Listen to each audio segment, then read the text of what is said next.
चलिए इसमें देखते हैं। प्रश्न है सदिश गुणनफल से क्या आशय है, इसका ज्यामिति अर्थ समझाइए।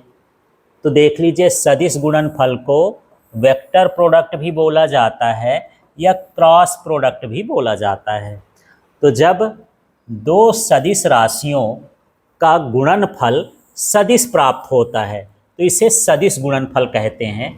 जैसे यहाँ पर देख सकते हैं, मेरे पास ये ए वेक्टर हो गया, ये बी वेक्टर हो गया, दोनों सदिश हैं। और इसके साथ जब हम इसका गुणनफल निकालते हैं तो इसकी भी क्या होती है, दिशा होती है। तो यदि दो सदिशों का गुणनफल हमको सदिश प्राप्त होता है तो इसे हम क्या कहते हैं, सदिश गुणनफल कहते हैं। अब चलिए इसका ज्यामिति अर्थ समझेंगे। और ये सदिश है तो इस सदिश की दिशा भी होगी सदिश गुणनफल की, तो उसकी दिशा को भी समझेंगे कि किस नियम से दी जा सकती है। तो यहाँ पर देख लीजिए, सबसे पहले हम इस तरह का एक चित्र बना लेंगे। तो यहाँ चित्र को समझना है। यहाँ पर मान लेते हैं कि हमारे पास एक वेक्टर है, ये ए वेक्टर हो गया। इसी तरह से यहाँ पर हम मान लेते हैं कि ये जो इधर की ओर जा रहा है ये क्या हो गया, हमारे पास बी वेक्टर हो गया। अब हम क्या करेंगे, इसको एक समांतर चतुर्भुज की रचना में बदल देंगे इस तरह से। तो यहाँ पर देख लीजिएगा, यहाँ पर ये जो है ये इसका क्या कहला गया, लंब कहला गया। अब यहाँ पर ये इसका कोण कितना है, थीटा है। तो आप देखेंगे यदि मुझे ये mn निकालना है, लंब निकालना है, तो यहाँ पर साइन थीटा बराबर क्या होगा देख लेते हैं। साइन थीटा बराबर होता है लंब बटे आधार। तो लंब क्या है, ये mn। तो यहाँ पर लंब की जगह में क्या लिख दिया, mn लिख दिया।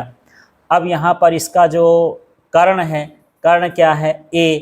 तो यहाँ पर मैं ये लिख दिया a। ये कर्ण a वेक्टर है, इसका परिमाण लिखेंगे तो a हो जाएगा। तो यहाँ पर ये जो लंब का मान लिखा है, यदि a का इधर त्रिज्यक गुणा करेंगे तो ये क्या हो जाएगा, a साइन थीटा। अब हमको क्या करना है, इस समांतर चतुर्भुज का क्षेत्रफल निकाल देना है। तो जो समांतर चतुर्भुज का क्षेत्रफल होता है वो होता है आधार गुणे ऊंचाई। इसका आधार देख लेते हैं। तो यहाँ पर क्षेत्रफल बराबर हो गया आधार OL और ऊंचाई क्या हो गई, mn। ये है आधार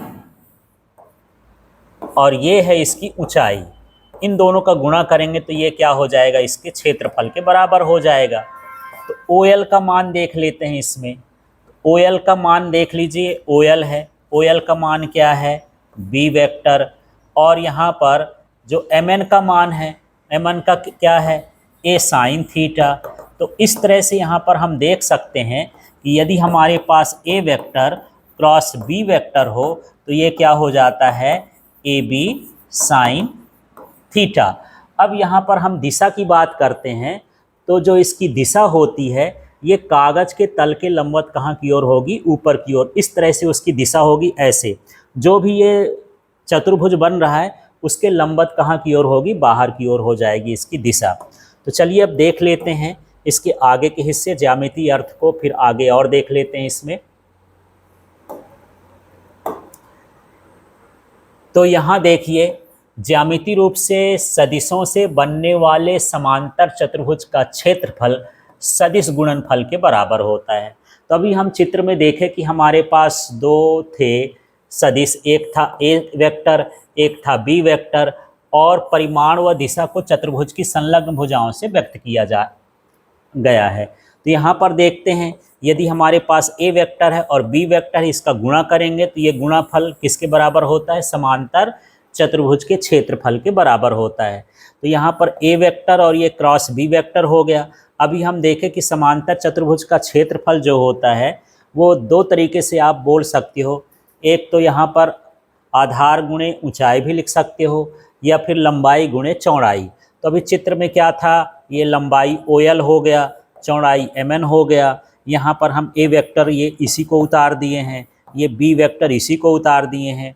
OL का मान a है और जो mn का मान है वो b साइन थीटा है, और जो ये n कैप लगा है ये इसकी दिशा को व्यक्त करता है। तो इस तरह से इसका ये ज्यामितीय अर्थ होता है। आगे के और हिस्से में देखते हैं यहाँ कि इसकी दिशा क्या होती है। तो इसकी दिशा हम कैसे ज्ञात करते हैं, तो यहाँ पर देख लीजिए, इसकी दिशा के लिए दाएं हाथ के नियमानुसार इसकी दिशा, direction by right hand screw rule. तो यदि दाएं हाथ से पेंच को कसा जाए, ये जैसे पेंच ही है, इसको हम दाएं हाथ से क्या करते हैं, कसते हैं। ये पेंच हो गया, ये दाएं हाथ हो गया, तो ये इस तरह से हम कसते हैं। तो जिस दिशा में पेंच आगे बढ़ता है वह सदिश गुणनफल की दिशा होती है। जैसे मैं यहाँ पर पेंच को कसूंगा तो पेंच जो है नीचे की ओर जाएगा, तो सदिश गुणनफल की दिशा कहाँ की ओर हो जाएगी, नीचे की ओर हो जाएगी।